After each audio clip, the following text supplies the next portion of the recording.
Hi friends, இன்னைக்கு நம்ம ஈஸியான மோர் குழம்பு செய்ய போகிறோம். எல்லாருக்குமே ஈஸியாக செஞ்சு லஞ்ச் பாக்ஸுக்கெல்லாம் ஈஸியாக இருக்கும் செய்யறதுக்கு. வாங்க அது எப்படி செய்யறதுன்னு பார்க்கலாம்.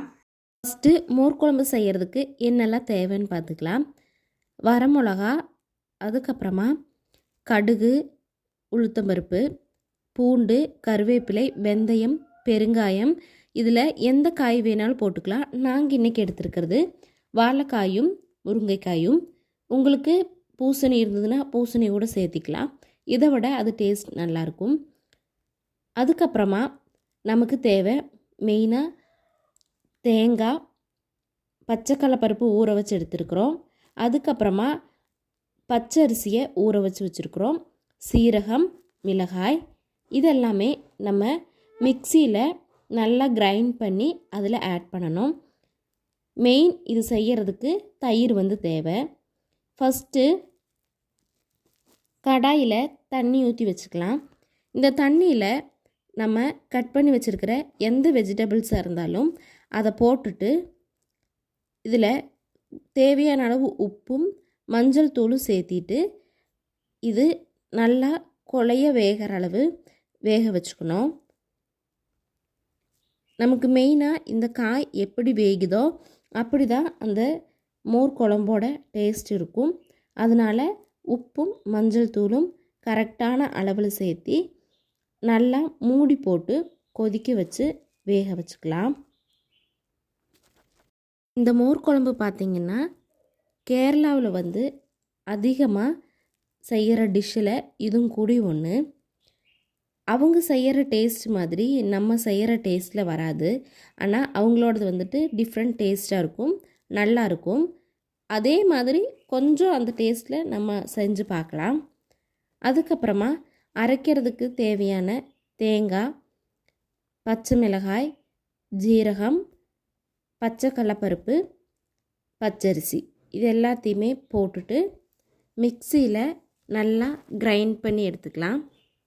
இந்த பச்சைக்கடலைப்பருப்பு எதுக்கு போடுறோன்னா அந்த குழம்போட டேஸ்ட் பச்சைக்கடலைப்பருப்பு போட்டோம்னா தான் வரும். பச்சரிசி போடுறது பார்த்திங்கன்னா அது கொஞ்சம் குழம்பு தண்ணி மாதிரி இருக்கும் இல்லையா, அதனால் கொஞ்சம் திக்னஸ் கிடைக்கிறதுக்கு வேண்டி நம்ம இந்த பச்சரிசியும் ஊற வச்சு சேர்த்திக்கலாம். நல்லா கிரைண்ட் பண்ணி நைஸாக இருக்கணும். நல்லா கிரைண்ட் பண்ணிவிட்டு நம்ம வாழைக்காயும் முருங்கைக்காயும் தண்ணியில் வேக வச்சிட்ருப்போம். அது நல்லா வெந்த உடனேயே இதையும் அரைச்சி அதில் சேர்த்திட்டு நல்லா ஒரு டைம் கலந்து விட்டுறலாம். இதுக்கப்புறமா இன்னொரு கடாயில் தாளிப்புக்கு எண்ணெய் ஊற்றிட்டு கடுகு, கருவேப்பிலையும் சேர்த்திக்கலாம். அதுக்கப்புறமா சின்ன சின்னதாக கட் பண்ணி பூண்டு சேர்த்திக்கோங்க. ஏன்னா கேஸ்ட்ரிக் ப்ராப்ளம் வராமல் இருக்கிறதுக்கு தான் இந்த பூண்டு சேர்த்துறது. இது கூட வெந்தயம் கொஞ்சம் லைட்டாக சேர்த்திட்டு கடைசியாக பெருங்காயத்தூள் இதில் சேர்த்தணும். அப்போ தான் அதோட டேஸ்ட்டும் அந்த மணமும் மோர் குழம்புக்கு நல்லாயிருக்கும். கொதிச்சிட்ருக்கிற மோர் குழம்புல தாளிப்பையும் ஊற்றிட்டு நமக்கு எத்தனை தண்ணி வேணுமோ தண்ணி ஊற்றிக்கலாம். மோர் குழம்புல நம்ம பச்சரிசி ஊற வச்சு அரைச்சி சேர்த்துனதுனால வேக கெட்டியாயிரும். அதனால் தண்ணி சேர்த்திட்டு கடைசியாக நமக்கு மோர் கொஞ்சம் கொஞ்சமாக ஊற்றி எத்தனை தேவையோ கலந்து விட்டு சேர்த்திக்கலாம்.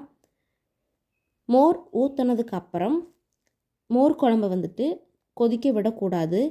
ஏன்னா மோர் கொதிக்கிற டைமில் பிரித்து போயிடும். கடைசியாக நம்மளோட மோர் குழம்பு ரெடி ஆயிடுச்சு. இது பார்த்திங்கன்னா நெக்ஸ்ட் டே ஃப்ரைடே நானும் அக்காவுக்கு ஃபேஷியல் பண்ணுறதுக்கு வேண்டி பார்லருக்கு போயிட்டுருக்குறோம்.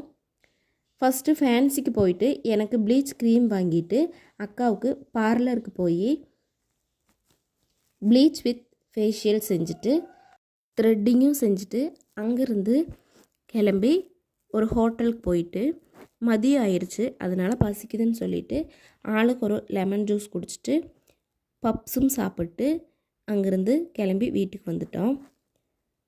இந்த நான் வாங்கியிருக்கிற ப்ளீச் க்ரீம் இந்த வீடியோவோட எண்டில் எப்படி போடுறதுன்னு காமிச்சிருக்கிறேன். மறக்காமல் வீடியோ ஃபுல்லாக பாருங்கள். வீட்டுக்கு வந்த உடனே இப்போ சம்மர் சீசன் ஸ்டார்ட் ஆயிருச்சு. பப்பாளி, கொய்யா, மாங்காய் இதெல்லாமே கிடைக்கிற சீசன் வந்து ஸ்டார்ட் ஆயிருச்சு. பப்பாளி வீட்டில் இருந்துச்சு. சரி அதை கட் பண்ணி சாப்பிட்றலான்னு கட் பண்ணிவிட்டு அதில் இருந்த சீடு எல்லாமே எடுத்தாச்சு. இந்த பப்பாளியில் பார்த்தீங்கன்னா நிறைய சீடு இருந்தது. சீடு நிறைய இருந்துச்சுன்னா இது வந்துட்டு நாட்டு பப்பாளி.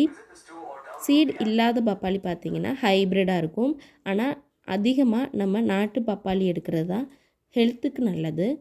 அதையும் கட் பண்ணி சாப்பிட்டு ஈவினிங் ஆயிடுச்சு.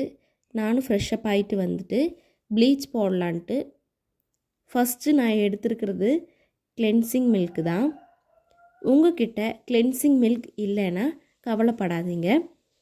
கிளென்சிங் மில்க்குக்கு பதிலாக அதுக்கு இன்னொரு சாதனம் இருக்குது. நம்ம வீட்டில் பசும்பால் இருக்கும் இல்லையா, அதில் ஆடை இருந்ததுனாலோ அப்படி இல்லைன்னா வெறும் பாலை காட்டனில் டிப் பண்ணி ஃபேஸில் நல்லா வைப் பண்ணி எடுத்திங்கனாலே கிளென்சிங் மில்கோட வேலையை இதுவும் செய்யும். ஃபேஸில் உள்ள டர்ட் எல்லாம் போயிடும். ஹாய் ஃப்ரெண்ட்ஸ், இன்னைக்கு நம்ம கம்மி செலவில் எப்படி ப்ளீச் செஞ்சுக்கலான்னு பார்க்கலாம். பார்லருக்கு போனீங்கன்னா கண்டிப்பாக 1000 ரூபீஸ்க்கு மேலே தான் ப்ளீச்சுக்கு வந்துட்டு வாங்குவாங்க. ப்ளீச் எப்படி செய்யலாம், அதோட குவான்டிட்டி என்ன, அது யார் யார் யூஸ் பண்ணலாங்கிறது நான் இந்த வீடியோவில் உங்களுக்கு சொல்லிட்டு எப்படி அப்ளை பண்ணுறது, எப்படி மிக்ஸ் பண்ணுறதுன்னு காட்டி தரேன். ஃபர்ஸ்ட் பார்த்தீங்கன்னா ப்ளீச் வந்துட்டு 15 வயசுக்கும் மேலே இருக்கிறவங்களும் 35 வயசுக்கு கீழே இருக்கிறவங்கள தான் அதிகமாக யூஸ் பண்ணணும். இந்த 15 வயசுக்கு கீழே இருக்கிறவங்களும் 35 வயசுக்கு மேலே இருக்கிறவங்களும் பார்த்தீங்கன்னா அவங்களோட ஸ்கின் ரொம்ப சென்சிட்டிவாக இருக்கும். அதில் இந்த ஹார்ஷ்ஃபுல் கெமிக்கல் உள்ள நம்ம ப்ளீச்சை போட்டோம்னா ஸ்கின் டிசீஸ் வர்றதுக்கும், ஸ்கின்னில் ஏதாவது சின்ன சின்ன ரேஷஸ் வரும், பின்ன ஸ்கின் ப்ராப்ளம்ஸ் வர்றதுக்கும் இந்த க்ரீம் வந்துட்டு கண்டிப்பாக இதாக இருக்கும். அதனால இந்த ஏஜுக்குள்ளே இருக்கிறவங்க ப்ளீச் யூஸ் பண்ணுறது ரொம்ப யூஸ்ஃபுல்லாக இருக்கும். ப்ளீச் வந்துட்டு நம்ம மந்த்லி ஒன்ஸ் தான் யூஸ் பண்ணணும். ப்ளீச் க்ரீம் வந்துட்டு ரொம்ப ஹார்ஷ்ஃபுல்லாக இருக்கிறங்காட்டியும் மந்த்லி ஒன்ஸ் இது யூஸ் பண்ணோம்னாலே அதோட எஃபெக்ட் வந்துட்டு ஃபுல் மந்த்தும் இருக்கும். ப்ளீச் போடும்போது நம்ம எப்போவுமே கவனிக்க வேண்டியது, கண்ணுக்கு மேலேயும் கண்ணுக்கு கீழேயும் ஒரு டிஸ்டன்ஸ் விட்டு தான் நம்ம வந்துட்டு ப்ளீச் க்ரீம் யூஸ் பண்ணணும். கண் வந்துட்டு ரொம்ப சென்சிட்டிவான பார்ட்டுனால இந்த ப்ளீச் க்ரீம் அந்த இடத்துக்கிட்ட படும்போது நம்ம கண்ணுல இருந்து தண்ணி வரும். அதனால கண்ணுக்கு மேலேயும் கீழேயும் நம்ம ப்ளீச் யூஸ் பண்றத அவாய்ட் பண்ணிக்கலாம்.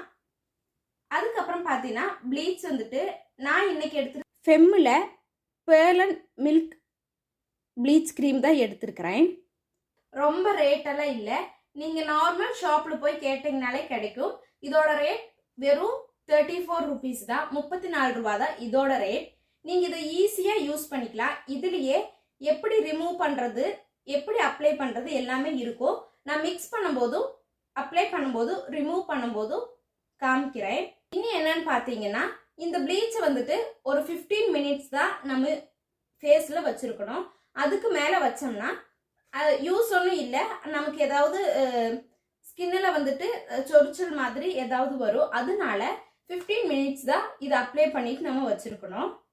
ப்ளீச் க்ரீம் வந்துட்டு நான் எடுத்துருக்கிறது ஃபெம்மில் பேர்லன் மில்க் சொன்னேன். அதே மாதிரி ஃபெம்மிலேயே நிறைய வேரியன்ட்ஸ் ப்ளீச் க்ரீம் இருக்குது. ஃபெம் பிராண்ட் மட்டும் இல்லாமல் நிறைய பிராண்டில் நிறைய வேரியன்ட்ஸ் இருக்கும். உங்களுக்கு எது சூட் ஆகுதுங்கிறத ஃபஸ்ட்டு இந்த ஒன் டைம் யூஸ் பேக்கை மட்டும் வாங்கி யூஸ் பண்ணி பாருங்கள்.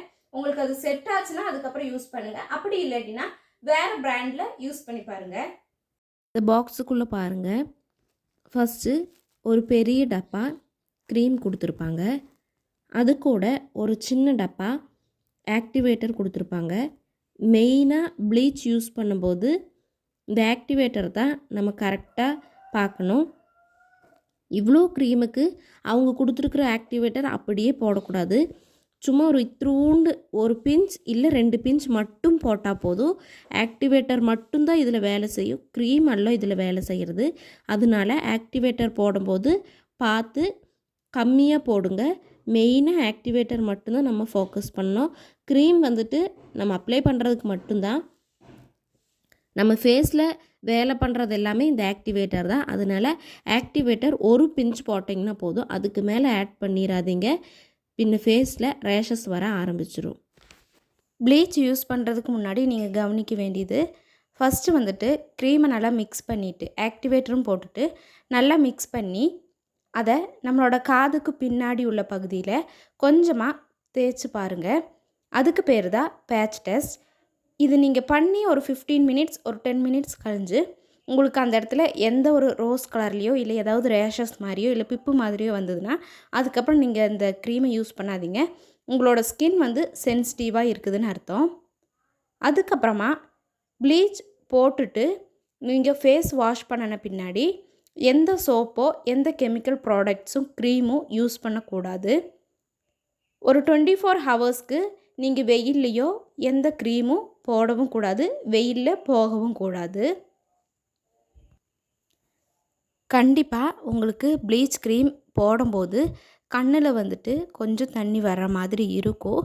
அது வந்து நார்மல் தான் எல்லாருக்குமே. ஆனால் கண்ணு கிட்ட வந்துட்டு போடுறத அவாய்ட் பண்ணிக்கங்க. கண்ணுக்கும் கொஞ்சம் கீழே கொஞ்சம் ஒரு டிஸ்டன்ஸ் விட்டு அதுக்கப்புறம் அப்ளை பண்ணிக்கோங்க. அதுக்கப்புறமா நீங்களே உங்களோட ஐப்ரோஸ் கிட்ட ப்ளீச் க்ரீம் யூஸ் பண்ணாதீங்க. ப்ளீச் வந்துட்டு முடி இருக்கிற பக்கத்தில் படும்போது அந்த ப்ளீச் வந்துட்டு முடி கூட ஆக்டிவேட் ஆகி அதுவும் ரியாக்ட் ஆக தொடங்கிடும். முடி வந்துட்டு ஒயிட் கலர் ஆயிரும். அதே நீங்கள் கோல்டன் ப்ளீச் போடுறீங்கன்னா முடி வந்துட்டு கோல்டன் கலர் ஆயிரும். அதனால அதையும் ஒன்று கவனமாக பார்த்துக்கோங்க. ப்ளீச் க்ரீம் கூட ஆக்டிவேட்டர் வந்து கொடுத்துருப்பாங்க. அந்த ஆக்டிவேட்டர் அந்த ப்ளீச் க்ரீமுக்கு ஃபுல்லாக போட்டுறக்கூடாது.